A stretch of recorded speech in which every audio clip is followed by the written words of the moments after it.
Hello everyone. आप सभी का फिर से स्वागत है। ये एनसीईआरटी हिस्ट्री का डिस्कशन है। हम लोग वर्ल्ड हिस्ट्री को डिस्कस करें, जिसमें आज का टॉपिक है फ्रांस की क्रांति। ये अध्याय 54 है। तो चलिए स्टार्ट करते हैं। देखिए, जिस समय अमेरिकी स्वतंत्रता संग्राम चल रहा था, उसी समय फ्रांस के क्रांति के बीज बोए जा रहे थे। फ्रांस की स्थिति अमेरिका से बिल्कुल भिन्न थी, किंतु वहां भी अमेरिकी क्रांति का व्यापक प्रभाव पड़ रहा था। अमेरिका की क्रांति के अपेक्षा फ्रांस की क्रांति ने विश्व को अधिक प्रभावित किया। इसके कारण विश्व के अनेक देशों में उथल पुथल हुई, जिसके प्रति कोई भी देश तटस्थ नहीं रह सका। फ्रांस की सामाजिक स्थिति के बारे में देख लेते हैं। फ्रांस की दशा यूरोप के अन्य देशों की दशा से अधिक खराब न थी, फिर भी साधारण जनता को अनेक कष्ट सहन करने पड़ते थे। शासक निरंकुश और फिजूल खर्ची थे। अभिजात वर्ग और पादरियों को विशेषाधिकार प्राप्त थे। इस समय किसान भूमिहीन थे, मजदूर बेरोजगार थे और कराधान में बड़ी असमानताएं थी। 18वीं सदी में फ्रांस एक शक्तिशाली राज्य था। उसने उत्तरी अमेरिका के एक विस्तृत क्षेत्र और वेस्ट इंडीज के द्वीपों के समूह पर अधिकार कर लिया था, और इस दिखावटी शक्ति के होते हुए भी फ्रांसीसी राजतंत्र को एक महान आर्थिक संकट का सामना करना पड़ रहा था। विशेषाधिकार प्राप्त वर्ग या स्टेट्स, इसके बारे में देख लेते हैं। फ्रांसीसी समाज वर्गों या स्टेट्स में विभाजित था। विशेषाधिकार प्राप्त दो वर्ग थे, पहला वर्ग पादरी और दूसरा वर्ग कुलीन का था। इनको क्रम से पहला और दूसरा वर्ग कहा जाता था। पहले वर्ग में लगभग 1,30,000 पादरी थे और दूसरे वर्ग में लगभग 80,000 परिवार या 4 लाख व्यक्ति थे। इन दोनों वर्गों के व्यक्ति प्राय सभी करों से मुक्त थे। इन्हें कोई कर अदा नहीं करना पड़ता था और प्रशासकीय पदों और सेना के उच्च पदों पर अधिकतर इन वर्गों की नियुक्ति की जाती थी। फ्रांस की जनसंख्या उस समय 2.5 करोड़ थी, मगर फ्रांस की कुल भूमि का 40% भाग इन्हीं दोनों वर्गों के व्यक्तियों के पास था। इन दोनों वर्गों की आय मुख्य रूप से उनकी बड़ी बड़ी जमींदारियों से होती थी। किससे? बड़ी बड़ी जमींदारियों से। हर स्थान पर अभिजात वर्ग के व्यक्ति फिजूल खर्ची तथा भोग विलास का जीवन बिताते थे, किंतु दोनों उच्च वर्गों में कुछ निर्धन व्यक्ति भी थे। वे सभी बहुत असंतुष्ट थे, बहुत नाखुश थे और अपने वर्गों के धनी लोगों को अपने कष्टों के लिए ये दोषी ठहराते थे, जिम्मेदार ठहराते थे। तीसरा वर्ग भी था, इसके बारे में देख लेते हैं। फ्रांस की जो शेष जनता थी वो तीसरे वर्ग में आती थी। इस वर्ग में जनसाधारण आते थे, जो कुल जनसंख्या का लगभग 95% थे, 95% थे। तीसरे वर्ग में कई विशेषाधिकार विहीन वर्ग के लोग थे। उनके बीच जीवन स्तर और संपत्ति को लेकर बहुत अंतर था। तीसरे वर्ग में सबसे अधिक जनसंख्या जो था वो किसानों की थी। फ्रांस की कुल जनसंख्या में लगभग 80% किसान थे, फार्मर्स थे, और इस बड़े वर्ग का जीवन बहुत ही निम्न स्तर का था, दयनीय था। फ्रांस के किसान मध्यकाल के कृषि दासों या पूर्वी यूरोप के 18वीं सदी के कृषि दासों की तरह न होकर स्वतंत्र किसान थे। अधिकतर किसानों के पास अपनी भूमि थी, किंतु अधिकांश किसान भूमिहीन थे या सीमांत किसान थे। काश्तकारों और बटाईदारों की दशा इन किसानों की स्थिति से अधिक दयनीय थी, बहुत ज्यादा खराब थी। खेतों पर मजदूरी करने वालों की आय इनसे भी कम थी। 18वीं सदी में फ्रांस की कृषि व्यवस्था में कुछ परिवर्तन किए गए। इससे किसानों की दशा पहले से भी चिंताजनक हो गई। वह जंगल से जलाने के लिए न ईंधन ले सकता था और न अपने पशुओं को घास के मैदानों में चरा सकता था। उसके ऊपर करों का असहनीय भार था, बहुत ज्यादा कर इन पे लादे गए थे। करों के अतिरिक्त उसे बेगारी करनी पड़ती थी, बिना मजदूरी के काम करने पड़ते थे। यहाँ लॉर्डों का सामंती व्यवस्था पर विशेषाधिकार था। जो लॉर्ड थे, इन्हें सामंती व्यवस्था पर विशेषाधिकार प्राप्त था। अब सार्वजनिक कार्य पूरा करने के लिए पहले से अधिक बेगारी कराई जाती थी। मध्य वर्ग के बारे में देख लेते हैं। तीसरे वर्ग के सभी व्यक्ति भूमि पर काम नहीं करते थे। इसी वर्ग के कस्बों और शहरों में रहने वाले शिल्पी, मजदूर और निर्धन व्यक्ति जो थे वो शामिल थे। बुर्जुआ या मध्यम वर्ग में लेखक, डॉक्टर, जज, वकील, अध्यापक, असैनिक अधिकारी जैसे शिक्षित व्यक्ति तथा व्यापारी, बैंकर और कारखाने वाले धनी व्यक्ति शामिल थे। आर्थिक दृष्टि से इस वर्ग के लोगों का महत्व बहुत अधिक था। व्यापार और वाणिज्य में यह वर्ग काफी सक्रिय था। फ्रांसीसी उपनिवेशों की स्थिति ने काफी धन बना दिया, इसीलिए राज, पादरी और कुलीन वर्ग सभी इसके ऋणी थे।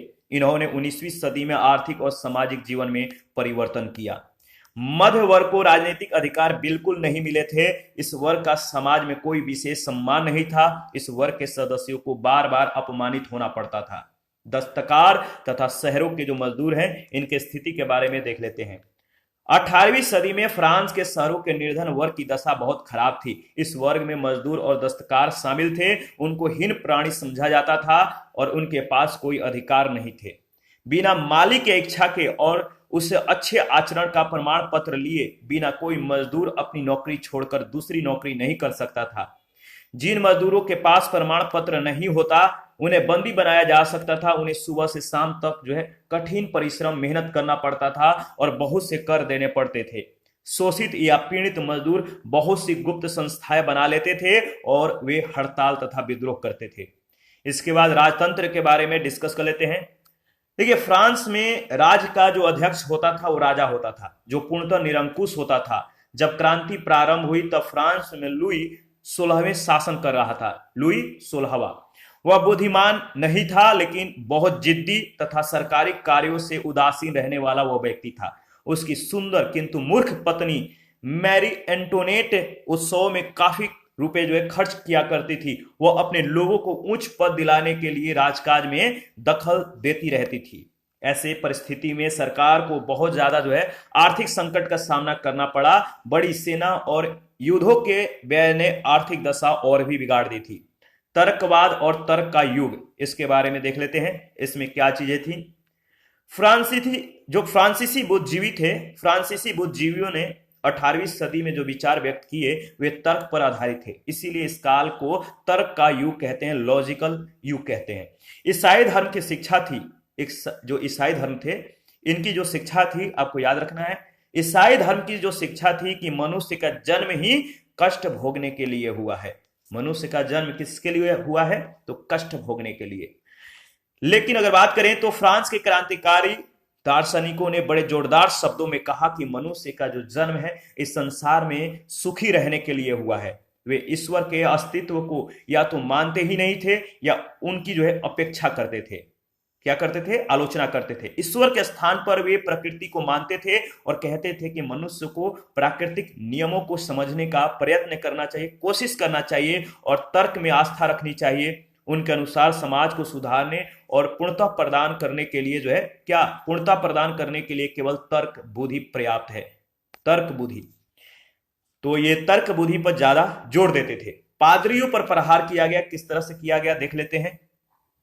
फ्रांसीसी दार्शनिकों ने, जो फ्रांसिस दार्शनिक थे, इनके विचारों का प्रभाव सबसे पहले पादरियों पर पड़ा और इस समय के सबसे प्रसिद्ध फ्रांसीसी लेखकों में वाल्टियर का नाम उल्लेखनीय है, महत्वपूर्ण है। वह नास्तिक नहीं था, लेकिन उसका मत था कि सभी धर्म व्यर्थ है क्योंकि वह तर्क पर आधारित नहीं है। वह धर्म तर्क पर आधारित नहीं है, इसलिए वह व्यर्थ है। वाल्टियर के बाद अन्य नास्तिक या भौतिकवादी दार्शनिक फ्रांस में बहुत लोकप्रिय हो गए। उनका विश्वास था कि मनुष्य का भविष्य स्वर्ग में नहीं बल्कि इसी संसार में है। कैथोलिक धर्म की आलोचना में जो रचनाएं लिखी गई उन्होंने क्रांति की ज्वाला को अधिक तीव्र कर दिया। इसके बाद अर्थशास्त्री के बारे में डिस्कस कर लेते हैं। उस समय फ्रांस के अर्थशास्त्रियों को फिजियोक्रेट कहा जाता था। फिजियोक्रेट और हस्तक्षेप के सिद्धांत में उनकी पूरी आस्था थी। इस सिद्धांत के अनुसार प्रत्येक व्यक्ति को अपनी संपत्ति का प्रबंध करने या बेचने की पूरी स्वतंत्रता थी। इंग्लैंड और अमेरिका के क्रांतिकारियों की तरह फिजियोक्रेटों का मत था कि कर जनता के सहमति से ही लगाए जाने चाहिए। इसके बाद लोकतंत्र के बारे में डिस्कस कर लेते हैं। देखिए, मोंटेस्क्यू नामक दार्शनिक ने इस बात पर विचार किया कि मनुष्य के लिए किस प्रकार का शासन सर्वश्रेष्ठ रहेगा। उसने गणतंत्रीय लोकतंत्र के सिद्धांतों की रूपरेखा तैयार की। रूसो पहला लेखक था जिसने लोकप्रिय प्रभुसत्ता और लोकतंत्र का जोरदार शब्दों में समर्थन किया और उसका कथन था, क्या कथन था? तो उसका कथन था कि मानव इस जगत में आजाद पैदा हुआ परंतु अब वह जंजीरों में जकड़ा हुआ है। रूसो के अनुसार एक नई सामाजिक अनुबंध की आवश्यकता है। इस अनुबंध के द्वारा मनुष्य को उस स्वतंत्रता, समानता और सुख की गारंटी मिलनी चाहिए जिसका उसने प्राकृतिक अवस्था में उपभोग किया था। देखिए, रूसो के सिद्धांतों में एक सिद्धांत जिसको अमेरिका की स्वतंत्रता के घोषणा में सम्मिलित किया गया। रूसो के अनुसार कोई राजनीतिक पद्धति जो जनता के सहयोग पर आधारित न हो सफल नहीं हो सकती। क्रांति का प्रारंभ, इसके बारे में डिस्कस कर लेते हैं। तो देखिए सन 1789 में जब लुई 16वें को धन की आवश्यकता हुई तो विवश होकर वो क्या किया, जब लुई 16वें को धन की आवश्यकता हुई तो विवश होकर वह पुरानी सामंती सभा स्टेटस जनरल का जो है स्टेट्स जनरल का सॉरी जो फ्यूडल हाउस था सामंती सभा स्टेट्स जनरल का अधिवेशन बुलाने के लिए वह सहमत हो गया और 1614 ईस्वी में इस सभा का कोई अधिवेशन नहीं हुआ था। अब लुई ने नए ऋण लेने और कर लगाने के लिए इस सभा की सहमति चाहता था। इस सभा ने यह जो सभा था, इस सभा में तीनों वर्ग का प्रतिनिधित्व थे, तीनों वर्गों के प्रतिनिधित्व शामिल थे, किंतु तीनों वर्ग अपने अलग अलग अधिवेशन करते थे। 17 जून 1789 को तीसरे वर्ग के सदस्यों ने इस आधार पर कि वे जनसंख्या के 96% का प्रतिनिधित्व करते हैं, अपनी सभा को राष्ट्रीय सभा घोषित कर दिया।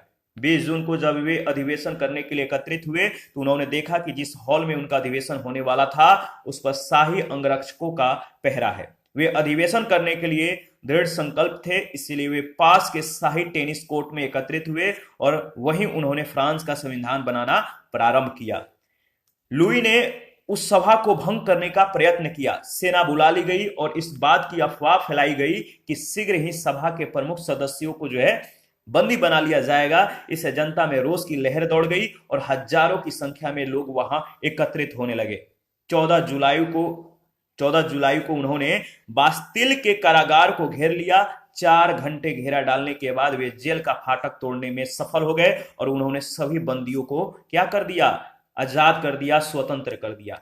बास्तिल कारागृह की समाप्ति निरंकुश शासन के पतन का प्रतीक थी। बास्तिल कारागृह की समाप्ति जो है, जो कह सकते हैं यह निरंकुश शासन के पतन का प्रतीक थी और फ्रांस में हर वर्ष याद रखिएगा 14 जुलाई का दिन राष्ट्रीय दिवस के रूप में मनाया जाता है। 14 जुलाई सन 1700 के पश्चात लुई 16वें नामात्र के लिए राजा बना रहा। राष्ट्रीय सभा देश के लिए अधिनियम बनाने लगी। राष्ट्रीय सभा ने मानव और नागरिकों के अधिकारों की घोषणा को स्वीकार किया। इस घोषणा के द्वारा कानून की दृष्टि में सब व्यक्तियों की समानता, समस्त सार्वजनिक पदों पर सब नागरिकों के नियुक्त, याद रखिएगा, सब नागरिकों के नियुक्त जो है होने का अधिकार, बिना कारण दंड देने या बंदी बनाए जाने से मुक्ति और भाषण व प्रकाशन यानी प्रेस की स्वतंत्रता के सिद्धांतों को स्पष्ट रूप से स्वीकार कर लिया गया था। मध्यम वर्ग के लिए सबसे महत्वपूर्ण निश्चय वे थे जिनके अनुसार कर का भार सभी वर्गों पर बराबर डालने का निश्चय किया गया और सभी को निजी संपत्ति रखने का भी अधिकार दे दिया गया। युद्ध और राजतंत्र का जो अंत है किस तरह से हुआ देख लेते हैं। फ्रांस को ऑस्ट्रिया, प्रसा और इटली यानी सिवाय इटली के राजाओं के विरुद्ध लड़ना पड़ा। देश से भाग जाने वाले फ्रांस के निवासियों की सेना ने इन तीनों राजाओं की सहायता की। तो देश से भाग जाने वाले फ्रांस के निवासियों की सेना ने इन तीनों राजाओं की सहायता की। किसकी? ऑस्ट्रिया, प्रसा और इटली के राजाओं को। फ्रांस ने सामंतवाद और राजतंत्र की समाप्ति कर दी और अपनी नई संस्थाओं का निर्माण स्वतंत्रता तथा समानता के आधार पर किया। देखिए, ऑस्ट्रिया, प्रसा और सेवाएं ने कुछ दिन पश्चात स्वयं को फ्रांसीसी गणराज्य का सम्राट घोषित किया। क्रांति और नेपोलियन के युद्ध, इसके बारे में डिस्कस कर लेते हैं। देखिए, सन 1792 से 1850 तक फ्रांस जो है बराबर युद्धों में फंसा रहा, वार में फंसा रहा। कब से कब? 1792 से 1815 तक। और इन युद्धों में एक ओर फ्रांस था तो दूसरी ओर अन्य राष्ट्र थे। इस युद्ध में सैनिक दृष्टि से फ्रांस अकेला था, किंतु नेपोलियन के सम्राट बनने से पूर्व संसार के प्राय प्रत्येक विचारशील व्यक्तियों ने फ्रांसीसी क्रांति के प्रति सहानुभूति प्रकट की थी। 1793 से 96 के मध्य फ्रांसीसी सेनाओं ने लगभग संपूर्ण पश्चिमी यूरोप पर विजय हासिल कर ली। नेपोलियन माल्टा, मिस्र और सीरिया की ओर क्या किया? बढ़ा तथा इटली से फ्रांसीसियों को बाहर ढकेल दिया गया। जब सत्ता पर नेपोलियन का कब्जा हुआ तब फ्रांस ने अपने खोए हुए भूखंड पुनः वापस प्राप्त कर लिया। उसने ऑस्ट्रिया को 1805 ईस्वी में, प्रसा को 1806 ईस्वी में और रूस को 1807 ईस्वी में क्या कर दिया? परास्त कर दिया, पराजित कर दिया। समुद्र के ऊपर ब्रिटिश नौसेना पर फ्रांसीसी अपना प्रभुत्व कायम नहीं कर सके। यूरोपीय देशों ने मिलकर 1813 में लिपजिंग में फ्रांस को परास्त किया और इन मित्र राष्ट्रों की सेनाओं ने पेरिस पर अधिकार कर लिया। नेपोलियन पराजित हो गया। जून 1815 में, कब? 1815 में वाटरलू में पुनः विजय हासिल करने का उसका प्रयास सफल न हो सका और इसके पश्चात वियना सम्मेलन में शांति संधियां हुई। वियना सम्मेलन को याद रखिएगा, किस लिए हुई? शांति, कह सकते हैं कि जो वियना सम्मेलन था, यहां पे शांति संधियां हुई। क्रांति का परिणाम, क्रांति का जो परिणाम हुआ, क्या हुआ, इसके बारे में डिस्कस कर लेते हैं। इंपॉर्टेंट है, याद रखिएगा, यहां से प्रश्न पूछे जाते हैं, मेंस में तो अक्सर पूछा जाता है। क्रांति का एक महत्वपूर्ण परिणाम फ्रांस में सामंतवाद का विनाश था। पुराने सामंतवादी कानून समाप्त कर दिए गए। मध्य वर्ग के लोगों ने चर्च और समुदाय की भूमि खरीद ली और अभिजात वर्ग की भूमि जब्त कर ली गई। जब नेपोलियन सत्ता में आया तो नेपोलियन ने नए कानून चलाए। नेपोलियन जब सत्ता में आया तो क्या किया? नेपोलियन ने नए कानून चलाए, नए नियम चलाया। फ्रांस की क्रांति का दूसरा स्थायी परिणाम यह हुआ कि सामंती अर्थव्यवस्था को उखाड़ फेंका गया। ठीक है, सामंती अर्थव्यवस्था की जगह एक नई अर्थव्यवस्था कायम हुई। इस नई व्यवस्था का नाम पूंजीवाद था। क्या था? पूंजीवाद। फ्रांस था, फ्रांस की क्रांति ने राष्ट्र शब्द का आधुनिक अर्थ स्पष्ट किया। राष्ट्र केवल उस प्रदेश को नहीं कहते हैं जहां केवल वहां के लोग रहते हैं, बल्कि स्वयं भी लोग राष्ट्र का हिस्सा होते हैं। अब फ्रांस केवल वह देश प्रदेश नहीं रहा जिसे लोग फ्रांस के नाम से जानते थे, बल्कि फ्रांस का अर्थ क्या हुआ? फ्रांस का जो अर्थ था, फ्रांस के लोग समझा जाने लगा। तो अब फ्रांस केवल वह देश प्रदेश नहीं रहा जिसे लोग फ्रांस के नाम से जानते थे, बल्कि फ्रांस का अर्थ अब क्या हो गया? फ्रांस के लोग समझा जाने लगा। इस अर्थ में इसे व्यक्त किया गया। इससे प्रभुसत्ता के विचार का आविर्भाव हुआ। प्रभुसत्ता यानी कोई राष्ट्र अपने स्वयं के कानूनों और प्रभुत्व के अतिरिक्त किसी और देश के प्रभुत्व या कानून को मान्यता नहीं देता। किसी राष्ट्र के प्रभुत्ता संपन्न होने का अर्थ यह हुआ कि जिन लोगों के द्वारा वह राष्ट्र बना है, वे वही लोग उस राष्ट्र के शक्ति और प्रभुत्ता के आधार हैं। जब नेपोलियन सम्राट बना तो उसने स्वयं को फ्रांसीसी गणतंत्र का सम्राट कहलवाया, हालांकि उसने वहां के गणतंत्र को समाप्त कर दिया। फ्रांस की क्रांति का विश्व पर क्या प्रभाव हुआ, देख लेते हैं। यूरोप के लगभग सभी देशों में और दक्षिण व मध्य अमेरिका में अनेक क्रांतिकारी आंदोलन इससे प्रेरित हुए। फ्रांस के सैनिक जहां कहीं भी गए, अपने हाथ वे आजादी और समानता के विचार ले गए। इससे पुरानी सामंती व्यवस्था को धक्का लगा। इन्होंने क्या किया? देखिए, उन्होंने अधिकृत प्रदेशों में कृषि दासता की प्रथा समाप्त की और प्रशासन का आधुनिकीकरण किया। इसके बाद अमेरिका में क्रांतियां हुई। अमेरिका महाद्वीप में क्रांति का प्रभाव दिखाई दिया। क्रांतिकारी फ्रांस ने अपने उपनिवेशों में दासता की प्रथा समाप्त कर दी थी। पहले का फ्रांसीसी उपनिवेश हैती गणतंत्र देश बन गया। पहले का जो फ्रांसीसी उपनिवेश था वो हैती गणतंत्र देश बन गया, याद रखिएगा। देखिए, अगर बात किया जाए तो यह उत्तरी व दक्षिणी अमेरिका के काले लोगों के द्वारा जो पूर्व काल में दास थे स्थापित पहला गणतंत्र था। इससे प्रेरणा पाकर उत्तरी और दक्षिणी अमेरिका में विदेशी शासन को समाप्त करने, दासता की प्रथा समाप्त करने और स्वतंत्र गणतंत्रों की स्थापना करने के लिए क्रांतिकारी आंदोलन प्रारंभ हुए। मध्य दक्षिणी अमेरिका में प्रमुख यूरोपीय साम्राज्यवादी शक्तियां स्पेन और पुर्तगाल थी। फ्रांस ने स्पेन पर अधिकार कर लिया था और पुर्तगाल को संघर्ष में उलझाए हुए था।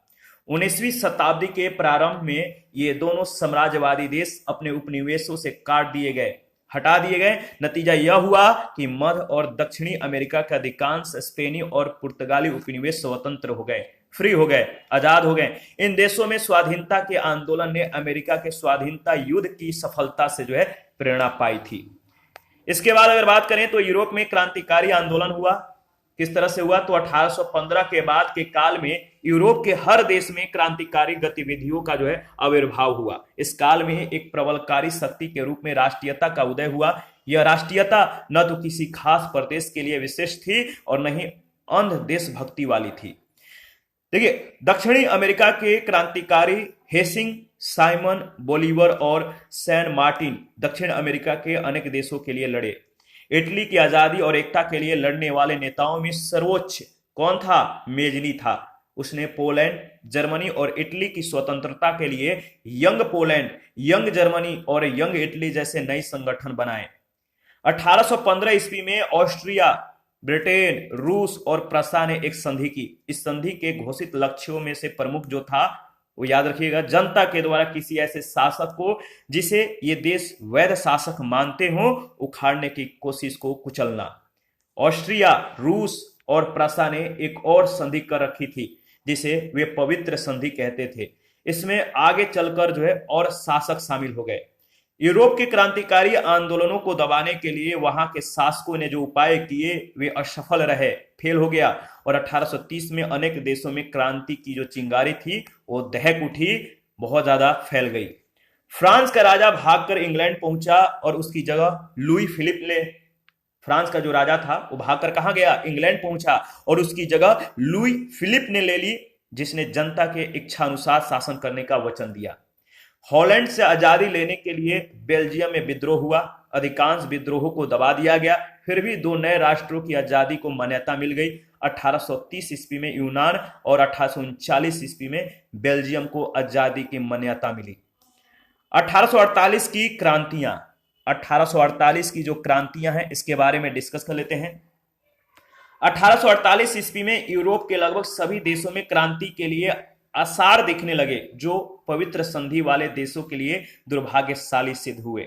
नेपोलियन के भतीजे लुई नेपोलियन बोनापार्ट ने स्वयं को 1852 ईस्वी में जो है फ्रांस का सम्राट घोषित कर दिया और वहां की सत्ता हड़प ली।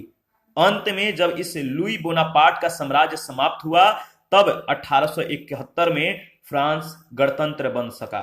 फ्रांस के क्रांति के तुरंत बाद जर्मनी के अनेक शहरों में विद्रोह हुए। क्या हुए? विद्रोह हुए। जर्मनी के कई राज्यों के शासक, जिसमें पवित्र संधि का सदस्य प्रसा भी शामिल था, अनेक सुधार करने को तैयार हो गए। पवित्र संधि के दूसरे सदस्य ऑस्ट्रिया साम्राज्य की राजधानी वियना और कई नगरों में विद्रोह हुए। वहां के अधिपति यानी चांसलर मेटरनिक, याद रखिए, वहां के चांसलर मेटरनिक को, जो वहां का सबसे घृणित व्यक्ति था, इसको साम्राज्य त्यागना पड़ा। 1848 की क्रांतियां यूरोप की जमी हुई अत्याचारी शासन प्रणालियों को उखाड़ फेंकने में असफल रही। हालांकि इन क्रांतियों ने इन प्रणालियों को अत्यधिक कमजोर कर दिया। 1848 ईस्वी की क्रांतियों का सबसे सशक्त पहलू यह है कि यूरोप में एक नई राजनीतिक शक्ति का उदय हुआ।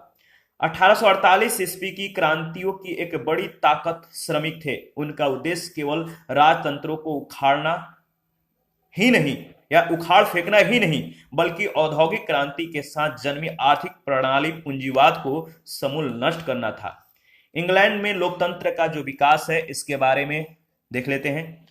निरंकुश राजतंत्र को समाप्त करने वाली प्रथम सफल क्रांति इंग्लैंड में 17वीं शताब्दी के दौरान हुई, ठीक है, और इंग्लैंड में संसद को सर्वोच्च स्थान मिल गया। फिर भी उस समय संसद को लोकतांत्रिक संस्था जो है, संसद लोकतांत्रिक संस्था नहीं थी उस समय तक।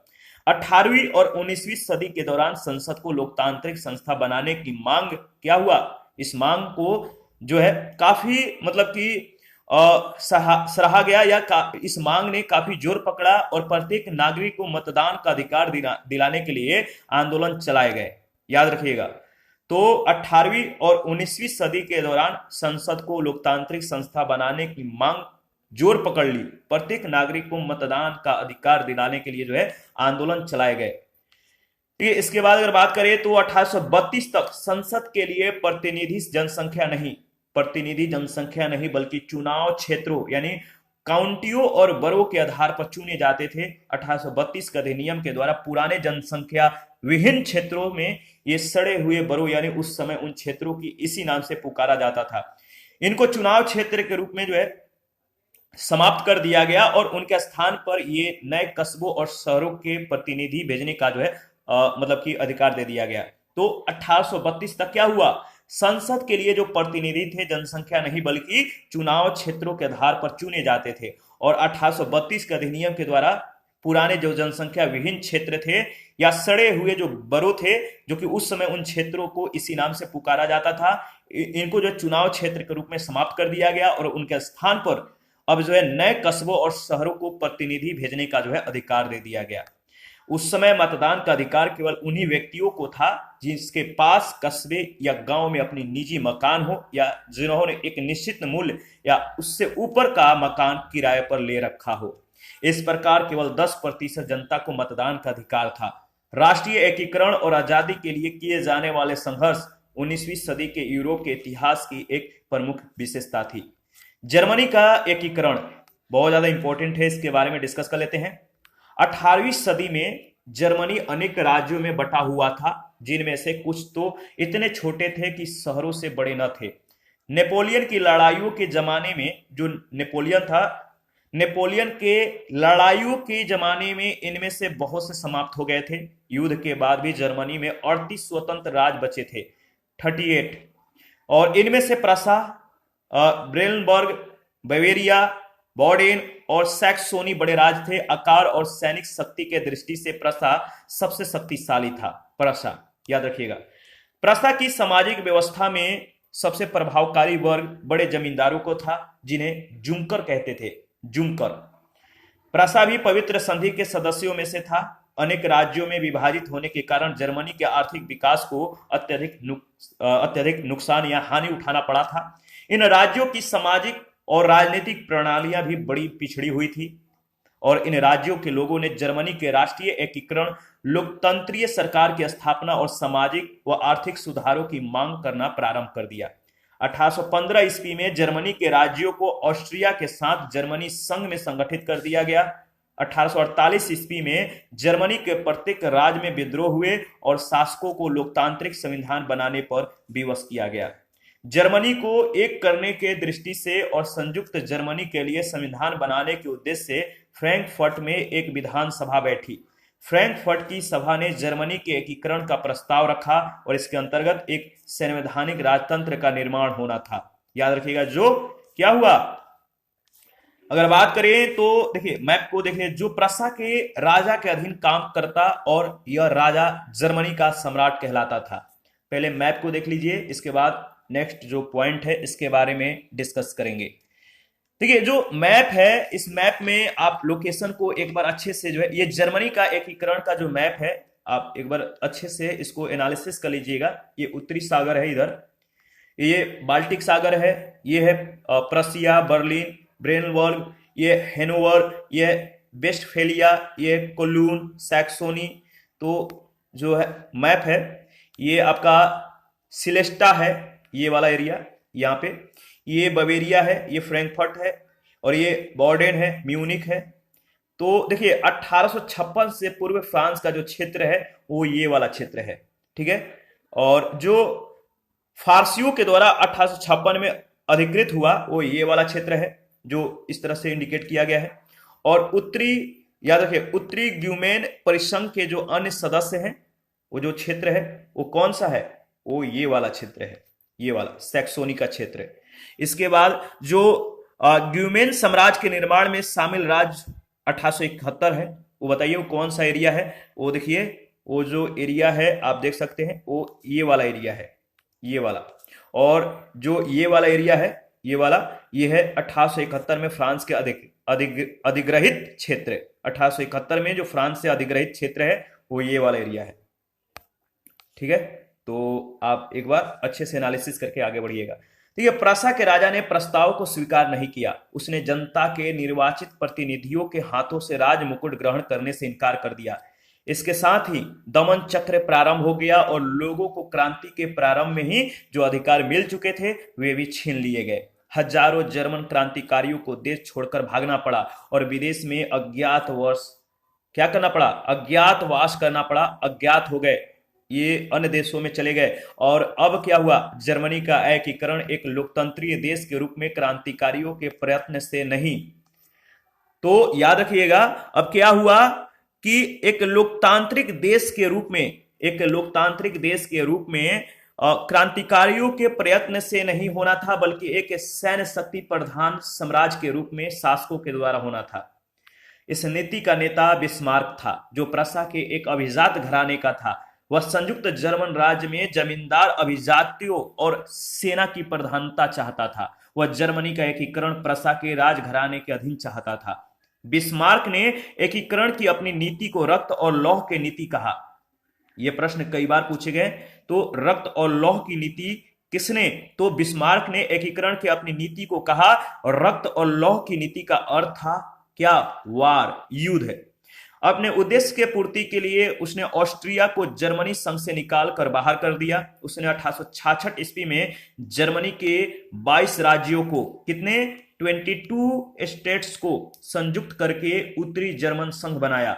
जर्मनी का एकीकरण प्रसा और फ्रांस के बीच हुए। एक युद्ध के बाद यह पूरा हो गया और 1870 ईस्वी में लुई बोनापार्ट ने, जिसकी शक्ति क्षीण होने लगी थी, प्रसा पर आक्रमण कर दिया। यह युद्ध बोनापार्ट के पतन का कारण बना। फ्रांस की सेना पराजित हुई और सम्राट बंदी बना लिया गया। पराजय के पश्चात फ्रांस एक गणतंत्र हो गया और जर्मनी का एकीकरण पूरा हो गया। एकीकरण के बाद जर्मनी यूरोप का शक्तिशाली राष्ट्र के रूप में उभर कर सामने आया। इटली का एकीकरण, इटली का जो एकीकरण है इसके बारे में डिस्कस कर लेते हैं। जर्मनी की तरह इटली भी अनेक छोटे छोटे राज्यों में विभाजित था। 19वीं सदी से जो 19वीं सदी है, 19वीं सदी से इटली के प्रमुख राज्य सार्डिनिया, लोम्बार्डी, वेनेसिया, सिसिली के दो राज्य यानी सिसिली और नेपल्स पोप के अधीन राज्य टस्कनी, परमा और मोडेना थे। इनमें सबसे शक्तिशाली जो राज्य था वो था सार्डिनिया। याद रखिएगा। इटली की स्वाधीनता और एकीकरण का संघर्ष इटली के दो प्रसिद्ध क्रांतिकारियों ने शुरू किए थे। ये दो प्रसिद्ध जो क्रांतिकारी थे, मेजनी और गैरिबाल्डी था। कौन कौन? मेजनी और गैरिबाल्डी। उनके द्वारा चलाए गए आंदोलन को यंग इटली आंदोलन कहते हैं। तो इटली का जो एकीकरण का जो मैप है आप एक बार देख लीजिएगा। ये स्विट्जरलैंड है, ये है आल्प्स पर्वत इधर। ये प्रथम चरण का जो 1853 से 58 में दिया गया, ये है लोम्बार्डी, ये है वेनेसिया, ये है रोमानिया, ये है परमा, मोडेना, ये है टस्कनी। ये द्वितीय चरण का जो है आप देख सकते हैं। ये गैरिबाल्डी, ये एड्रियाटिक सागर है और सिवाय यहां पर है, ये रहा। और ये है सार्डिनिया, पिगमोंट, ये है नीस। तो लोकेशन को एक बार देख लीजिएगा, इंपॉर्टेंट है। देखिए एकीकरण के जो चरण है वो दिया गया है। चरण जो जैसे 1815 से 58 लोम्बार्डी, नीस और सिवाय, ठीक है। और जो नेक्स्ट चरण है जैसे 1858 से 60 परमा, मोडेना, टस्कनी, नेपल, सिसिली और रोम।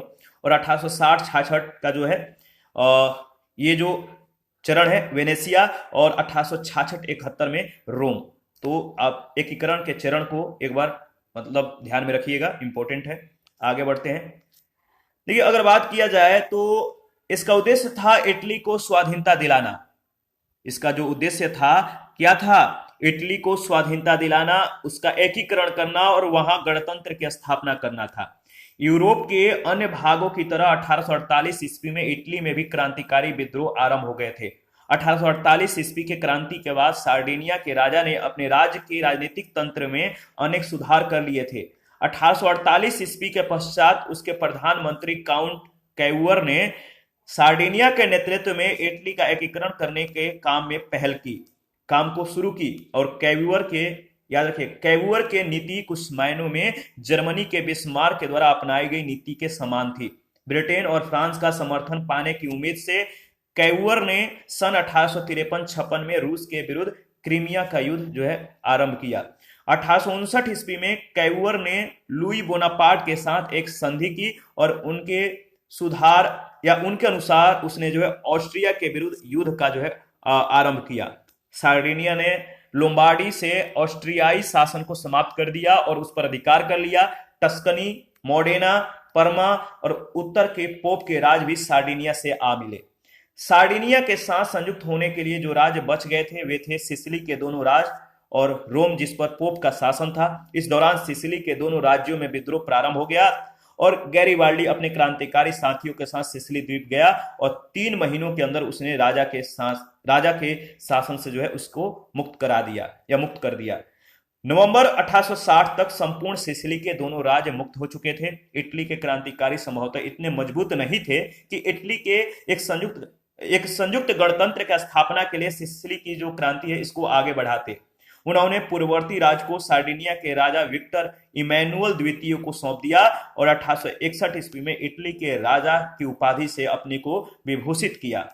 रोम अब भी इटली के राज से बाहर था। 1870 ईस्वी में फ्रांस और प्रसा के मध्य युद्ध हुआ, वार हुआ।